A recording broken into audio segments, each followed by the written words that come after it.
अस्सलाम वालेकुम दोस्तों, की हाल चाल ने जनाब। तुसी वेखदे पे हो देश पंजाब टीवी ते मैं थोड़ा मेजबान मोहम्मद अफसल जोइया।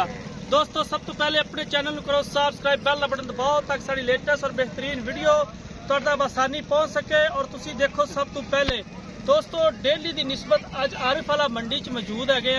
11 तरीक की तो लैके 12-13 तक ये मंडी लगती है। अज अपने वीरों मंडी दी मझां विखावांगे। कैमरामैन साहब जरा मझ नंबर 1 ते लाओ। खूबसूरत प्योर नीली दे जानवर इस मंडी दे विच, खूबसूरत जानवर प्योर खास नीली दे जेड़े ने ओ इस मंडी दे विच आंदे रहंदे ने।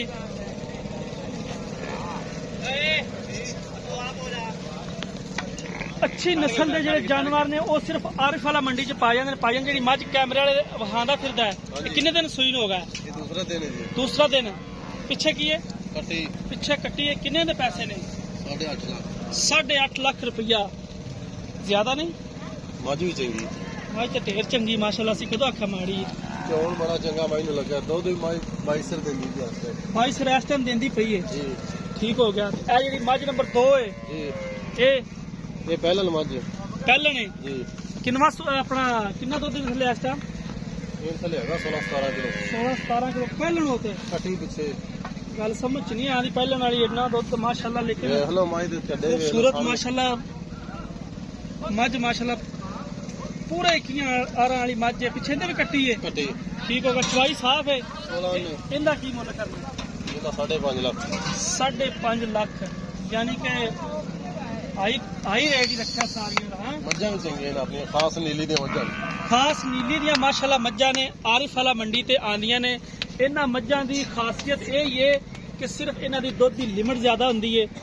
दुध नूं ये बहुत अच्छियां हुंदियां ने।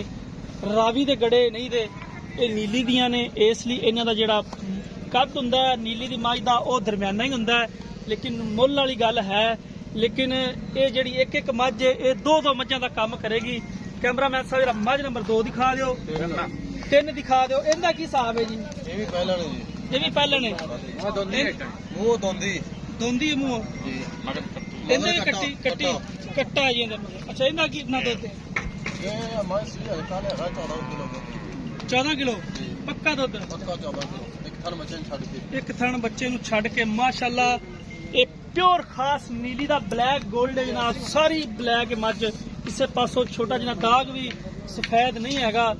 और माशाल्लाह इहो जी खूबसूरत मझां वेखण और खरीदण वास्ते देश पंजाब चैनल का विजिट लाजमी करना है, क्योंकि असी अपने वीरां नूं हमेशा नीली दे जानवर दिखाई देने। अगर इहदा मुੱਲ नहीं दस्या यार, दुध नहीं दस्या, मुੱਲ नहीं दस्या। ਦੁੱਧ 14 ਕਿਲੋ ਦੱਸੇ ਗਏ। दुध 14 किलो मुੱਲ ਮੁੱਲ 4.5 ਲੱਖ। मुੱਲ 4.5 लाख मूँह दोंदी। ते आ 3 नंबर मझ 4 नंबर जेड़ी ਆ ਵੀ ਮੈਂ ਪਹਿਲਾਂ ਨੇ ये भी पहले ने ਗਰੰਟੀ ਨਾਲ। गारंटी ना। ये कितना दुध करदी पई? वावा दिन ने सही लग ਥਲੇ ਹੈਗਾ 18 ਕਿਲੋ ਦੁੱਧ। ਉਹ ਅੱਗੇ ਕੱਟਾ ਹੈ कट्टा वेख लिया। 12 ਦਿਨਾਂ ਸੀ। दुध कितना? ਦੁੱਧ 18 ਲੀਟਰ। मुੱਲ कितना? ਮੁੱਲ 5.5 ਲੱਖ। मुੱਲ 5.5 लाख। इस अड्डे का मुੱਲ थोड़ा जा हाई है, लेकिन जानवर चंगे खड़े ने। माड़ा एक भी मठा जानवर इन्हां दे विच नहीं खड़ा कि बंदा कह दिंदा कि यार ये जानवर विचों माड़ा सी। लेकिन सारे ही जानवर माशाल्लाह एक तो खूबसूरत ने। दोस्तों असी अपने वीरां वास्ते इस तरह मेहनत करते रहीदा है। खूबसूरत नीली दे जिहड़े जानवर ने अपने वीरां नूं विखाई दे ने कि आरिफ वाला मंडी ते ये जनाब जानवर मौजूद ने। लोकेशन कमीर वाले दे विच जनाब ये मंडी लगदी है, क्योंकि आरिफ वाला मंडी दी कोई कामकार हो रहा तो मंडी अजे तक नहीं चलती, कमीर वाले लगदी। दोस्तों उम्मीद करांगे अज वाली वीडियो तुहानूं बेहद पसंद आएगी। वीडियो पसंद आए वीडियो लाइक ते शेयर लाजमी करना है।